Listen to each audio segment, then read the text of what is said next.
اعوذ باللہ من الشیطان الرجیم، بسم اللہ الرحمن الرحیم۔ لیکچر نمبر 5، جو اللہ تعالیٰ کی صفت المالک پر ہے، اور المالک پر یہ ہمارا آج تیسرا لیکچر ہے، اور یہاں پر ہم اللہ تعالیٰ کی صفت المالک کے جو دلائل ہیں جو قرآن حکیم نے پیش کیے ہیں، آج انہیں مکمل کریں گے۔ قرآن حکیم کی 35ویں سورت سورہ فاطر کی 13ویں آیت، یولج اللیل فی النہار ویولج النہار فی اللیل وسخر الشمس والقمر کل یجری لأجل مسمی ذالکم اللہ ربکم لہ الملک والذین تدعون من دونہ ما یملکون من قطمیر۔ اللہ تعالیٰ فرماتے ہیں کہ وہ اللہ کون ہے؟ یولج اللیل فی النہار، وہ رات کو دن میں داخل کرتا ہے، ویولج النہار فی اللیل، اور دن کو رات میں داخل کرتا ہے، وسخر الشمس والقمر، اور اسی نے سورج اور چاند کو کام میں لگا رکھا ہے، کل یجری لاجل مسمی، اور ہر ایک وقت مقررہ تک چل رہا ہے، ذالکم اللہ ربکم، یہی اللہ تمہارا رب ہے، لہ الملک، اسی کی بادشاہی ہے، والذین تدعون من دونہ، اور جنہیں تم اس کے سوا پکارتے ہو، ما یملکون من قطمیر، وہ ایک گٹھلی کے چھلکے کے مالک بھی نہیں ہیں۔ بڑی وضاحت کے ساتھ اعلان ہے کہ اللہ اس طاقت کا مالک ہے، اسی وہی رات کو دن میں داخل کرتا ہے اور دن کو رات میں داخل کرتا ہے، اور سورج اور چاند کو جو ہمارے لیے دن اور رات کے جاننے کا سبب ہیں، یہ بھی اسی نے ان کو کام پر لگایا، اور جس دن ان کا وقت ختم ہو جائے گا وہ اس کام سے رک جائیں گے، اور اللہ کے حکم سے یہ سب چیزیں رک کر قیامت کی گھڑی واقع ہو جائے گی، اور یعنی اللہ نے ان سب چیزوں کا ایک وقت مقرر کر رکھا ہے۔ یہ ہے اللہ، یہی ہمارا رب ہے، اور تمام کی تمام بادشاہی اسی کی ہے۔ ہم دنیا کے بادشاہوں کو اگر سب کچھ سمجھ بیٹھیں گے، یا اپنے گرد و پیش میں چھوٹے چھوٹے لوگوں کو اپنا آقا بنا بیٹھیں گے، تو پھر یہی تو اللہ کہتے ہیں کہ یہ شرک ہے۔ ہاں، وہ لوگ جو اللہ کے حکم کے مطابق ہمارے گرد و پیش کا نظم و نسق چلاتے ہیں، وہ تو اللہ کی بندگی ہی کر رہے ہیں، اور پھر جو اللہ کی بندگی نہیں کرتے اور وہ اللہ کے سوا کسی دوسرے کو پکارتے ہیں، تو ان کے سے کہا گیا کہ ان کی حیثیت کیا ہے؟ یہ تو ایک کھجور کی گٹھلی میں، اس کی گٹھلی کے اوپر جو ایک جھلی سی ہوتی ہے، اس کے بھی مالک نہیں ہے۔ ان کی تو اوقات اتنی بھی نہیں کہ وہ اس کی ملکیت کا دعویٰ کر سکیں۔ تو اس کائنات گیر جتنا نظام ہے، جو دن رات جس سے بن رہے ہیں، سورج چاند ستارے سیارے اور جتنی کہکشائیں ہیں، ان کی ملکیت سے لے کر ایک کھجور کی گٹھلی کے میں موجود ایک باریک سی جھلی، ان سب چیزوں پر اللہ کی بادشاہی ہے، کوئی اور اس کا دعوے دار نہیں ہے۔ تو اگر تم کسی اور کو مانتے ہو تو جاؤ مصیبت میں انہی کو بلاؤ، وہ تمہارے کسی کام آئیں، تو پھر تمہیں معلوم ہو کہ ان کی بھی کوئی طاقت ہے، وہ ان حالات میں تمہارے کسی کام نہیں آتے۔ قرآن حکیم کی 39ویں سورت سورۃ الزمر کی 43ویں آیت میں ارشاد باری تعالی ہے، ام اتخذوا من دون اللہ شفعاء قل اولو کانوا لا یملکون شیئا ولا یعقلون۔ اللہ تعالیٰ فرماتے ہیں، ام اتخذوا من دون اللہ شفعاء، کیا انہوں نے اللہ کے سوا اور حمایتی بنا رکھے ہیں؟ قل، کہہ دو، اولو کانوا لا یملکون شیئا، اگرچہ وہ کچھ بھی اختیار نہ رکھتے ہوں، ولا یعقلون، اور نہ عقل رکھتے ہوں۔ اس میں بھی مشرکین کے شرک کو واضح کیا گیا ہے کہ وہ اللہ تعالیٰ کی کہ ہاں کچھ ہستیوں کو سفارشی مانتے تھے۔ وہ جن بتوں کی پوجا کرتے تھے کہتے تھے کہ یہ ہمارے سفارشی ہیں، سفارش کرنے کے لیے ضروری ہے کہ اس نے اجازت دی ہو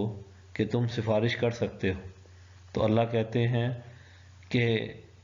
انہوں نے تو اللہ کے سوا حمایتی بنا رکھے ہیں، تو جب اسی نے اجازت نہیں دی تو یہ کیسے سفارش کریں گے؟ اور پھر دوسرا، یہ جو بت ہیں یہ تو کسی قسم کا کوئی اختیار بھی نہیں رکھتے۔ چلیں بات تو اس کی تو چل سکتی ہے جس کا کوئی اختیار ہو، اس کی کوئی سفارش بھی چل سکے، ان کے پاس تو اختیار ہی نہیں۔ اور پھر دوسری بات یہ کہ ان میں عقل بھی نہیں ہے۔ تو یہ دونوں چیزیں اگر اس میں نہیں تو ان کی کیا حیثیت ہے؟ تو ہم نے ایسی کچھ حیثیتوں کو اللہ تعالیٰ کی بادشاہی میں شریک کر رکھا ہے اور ان کی کوئی حیثیت نہیں ہے۔ دراصل لوگ ایسی ہستیوں کی طرف ان کی شفاعت کی بات کر کے، ایسے گھڑے ہوئے بتوں کی شفاعت کا اظہار کر کے، ان کی سفارش کا اظہار کر کے انسانوں سے اپنی باتیں منواتے ہیں، اللہ کی نہیں۔ اللہ کی باتیں بڑی واضح ہیں اور اللہ تمام قوت اور طاقت کا مالک ہے۔ وہ تمام انسانوں کے اندر وحدت چاہتا ہے، تو کسی انسانوں کے درمیان کسی قسم کی تفریق اور اونچ نیچ نہیں چاہتا۔ یہ شرک کرنے والے ان کو اللہ کی ذات میں شریک ٹھہرا کر بنیادی طور پر یہی عمل کرتے ہیں کہ وہ انسانوں کے درمیان اونچ نیچ کا نظام قائم رکھنا چاہتے ہیں۔ قرآن حکیم کی 43ویں سورۃ الزخرف کی آیت 86 میں ارشاد باری تعالیٰ ہے، وَلَا يَمْلِكُ الَّذِينَ يَدْعُونَ مِن دُونِهِ الشَّفَاعَةَ إِلَّا مَنْ شَهِدَ بِالْحَقِّ وَهُمْ يَعْلَمُونَ۔ اللہ تعالیٰ فرماتے ہیں اور جنہیں وہ اس کے سوا پکارتے ہیں انہیں تو شفاعت کا اختیار بھی نہیں، ہاں جن لوگوں نے حق بات کا اقرار کیا تھا اور وہ تصدیق بھی کرتے تھے۔ تو یہاں پر اس بات کے وضاحت کے ساتھ اعلان کر دیا گیا کہ یہ مشرک جن بتوں کی پوجا کرتے ہیں، جنہیں بڑی ہستیاں قرار دیتے ہیں، اللہ کا شریک ٹھہراتے ہیں، تو ان بتوں کے اندر پاس تو کوئی شفاعت کا اختیار نہیں، ہاں مگر وہ لوگ جو حق کے ساتھ قائم ہوئے، حق بات کا اقرار کرنے والے، حق کے لیے کھڑے ہونے والے، اور وہ اس بات کو جانتے بھی ہیں کہ یہ بات حق ہے، وہ شفاعت کے حقدار ہیں، وہ سفارش کے حقدار ہیں، وہ سفارش کر سکتے ہیں۔ اور وہ لوگ انبیاء، صدیقین، صالحین، شہداء، وہ اونچے درجے کے لوگ ہیں جو صراط مستقیم پر قائم ہیں۔ یہ بالکل اسی طرح ہے جیسے ایک ادارے کے اندر کسی کو اختیار دے دیا جائے کہ ہاں جی آپ سفارش کر سکتے ہیں، اور وہ سفارش ظاہر بات ہے کہ اس ادارے کا قانون جانتا ہے تو اس قانون پر پورا اترنے والے کی ہی سفارش کرتا ہے، وہ قانون توڑنے والے اور قانون سے ماوراء کسی کی سفارش نہیں کرتا۔ تو یہاں بھی شہید بالحق، یعنی جو حق کو جاننے والے ہیں، حق بات کا اقرار کرنے والے ہیں اور اس کی تصدیق کرنے والے ہیں، انہی کو سفارش کا حق دیا گیا ہے۔ الا من شہد بالحق، یہاں پر ان کو استثناء دے دیا گیا کہ وہ لوگ جو کسی بات کا اختیار نہیں رکھتے، جانتے نہیں، وہ حق پر قائم ہی نہیں رہے، تو ان کے پاس سفارش کا اختیار ہو، یہ ممکن نہیں۔ قرآن حکیم کی 48ویں سورۃ الفتح کی آیت 11 میں ارشاد باری تعالیٰ ہے، سَيَقُولُ لَكَ الْمُخَلَّفُونَ مِنَ الْأَعْرَابِ شَغَلَتْنَا أَمْوَالُنَا وَأَهْلُونَا فَاسْتَغْفِرْ لَنَا يَقُولُونَ بِأَلْسِنَتِهِم مَّا لَيْسَ فِي قُلُوبِهِمْ قُلْ فَمَن يَمْلِكُ لَكُم مِّنَ اللَّهِ شَيْئًا إِنْ أَرَادَ بِكُمْ ضَرًّا أَوْ أَرَادَ بِكُمْ نَفْعًا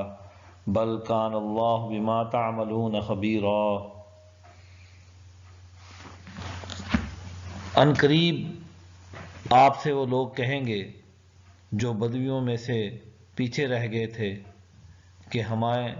ہمارے مال اور اہل و عیال نے مشغول رکھا ہے، آپ ہمارے لیے مغفرت مانگیے، اور وہ اپنی زبانوں سے وہ بات کہتے ہیں جو ان کے دلوں میں نہیں ہے۔ قل فمن یملک لکم من اللہ شیئا، کہہ دو وہ کون ہے جو اللہ کے سامنے تمہارے لیے کسی چیز کا کچھ بھی اختیار رکھتا ہوگا۔ ان اراد بکم ضرا او اراد بکم نفعا، اگر اللہ تمہیں کوئی نقصان یا کوئی نفع پہنچانا چاہے۔ بل کان اللہ بما تعملون خبیرا، بلکہ اللہ تمہارے سب اعمال پر خبردار ہے۔ سورہ فتح کا پس منظر صلح حدیبیہ ہے۔ اس آیت میں بڑا واضح کر دیا گیا کہ یہ جو لوگ آپ کے ساتھ اس سفر میں شریک نہیں ہوئے، اب یہ اپنی معذرتیں پیش کر رہے ہیں، اور یہ جو کچھ کہہ رہے ہیں اپنی زبانوں سے، یہ بات ان کے دلوں میں نہیں ہے، یعنی یہ منافقت کا اظہار کر رہے ہیں۔ تو اب وہ ان سے کہا گیا کہ وہ کون ہے جو اللہ کے سامنے کسی قسم کا اختیار رکھتا ہے، اور اللہ تمہیں کوئی نقصان یا کوئی نفع پہنچانا چاہے تو وہ تمہارے تمام اعمال سے باخبر ہے۔ اب ان لوگوں کو جب یہ معلوم ہوا کہ اب اگلا جو دور آنے والا ہے اس میں نعمتیں ملیں گی، تو ان کے بھی دل للچائے۔ یہ صلح حدیبیہ میں تو اس لیے نہیں گئے، اس سفر میں، حدیبیہ کے سفر میں جس میں بنیادی مقصد عمرہ کرنا تھا، یہ اس لیے نہیں گئے کہ یہ جائیں گے وہاں لڑائی ہوگی اور یہ مارے جائیں گے،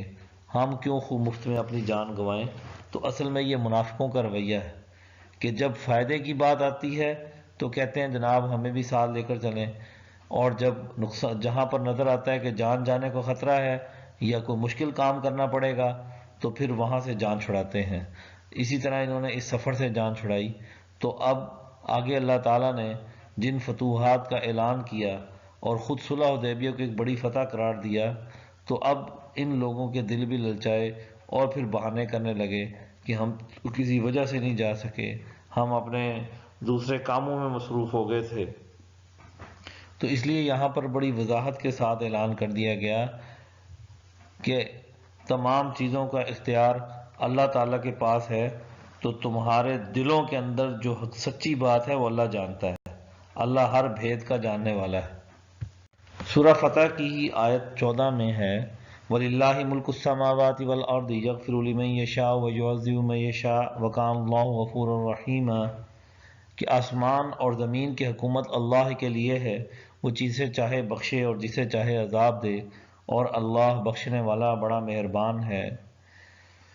تو اس میں پھر وضاحت کے ساتھ اعلان کر دیا گیا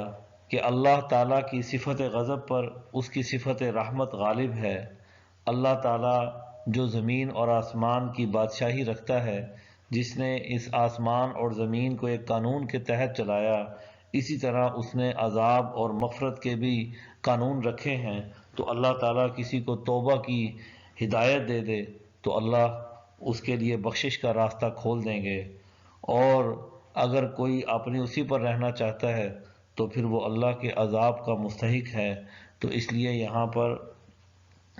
بڑا وضاحت کے ساتھ اعلان کر دیا گیا کہ وہ مغفرت اور عذاب بھی اسی کے اختیارات میں ہے، کہ وہ دنیا کے جو قوانین اللہ تعالیٰ نے تشکیل دیے ہیں ان میں اپنے ان بندوں کو جسے چاہے اس کے تحت معاف کر دے اور جسے چاہے عذاب دے۔ تو اب یہاں پر اللہ تعالیٰ کی صفت ملکیت کا جو ہے وہ اظہار جو قرآن حکیم کی مختلف آیات میں ہوا وہ مکمل ہوتا ہے۔ قرآن حکیم کی ان تمام آیات میں یہ بات بالکل واضح ہو گئی کہ بادشاہی دینے والا، بادشاہی چھیننے والا، عزت دینے والا، عزت چھیننے والا، خیر اور شر کا مالک، کائنات کی چھوٹی سے چھوٹی اور بڑی سے بڑی شے کا مالک، زندگی اور موت کا مالک، نفع و نقصان کا مالک، رزق کا مالک، تمام طاقتوں و اختیارات کا مالک، کائنات میں ہونے والے تمام تغیر و تبدلات کا مالک، اس کی اجازت کے بغیر کسی کو اس کے ہاں سفارش کی بھی اجازت نہیں، غرض وہ ہر قسم کے شرک سے پاک ہے، اور اس دنیا کا جو نظام چل رہا ہے وہ اسی کے قانون کی طاقت سے چل رہا ہے۔ اب دنیا میں انسان اللہ کے دیے ہوئے قانون کے مطابق زندگی گزاریں گے، اپنے معاشروں کا نظم و نسق اس کے مطابق قائم کریں گے تو اللہ ان کو عزت دے گا، اور اگر معاشرے کا ایک طبقہ اس طرف متوجہ نہیں ہوتا تو پھر اللہ ان کے اوپر ان کی غفلت کے باعث ایسے لوگ ان کے اوپر غالب کر دے گا جو اللہ کے قانون کو چھوڑ کر اپنی مرضی کے قانون چلاتے ہیں اور اپنی مرضی کی بادشاہی قائم کرتے ہیں، جس کے نتیجے میں انسانیت تنگیوں میں چلی جاتی ہے۔ تو انسانیت کی نجات اسی میں ہے کہ اللہ جو اس کا مالک ہے اس کے دیے ہوئے قانون کے مطابق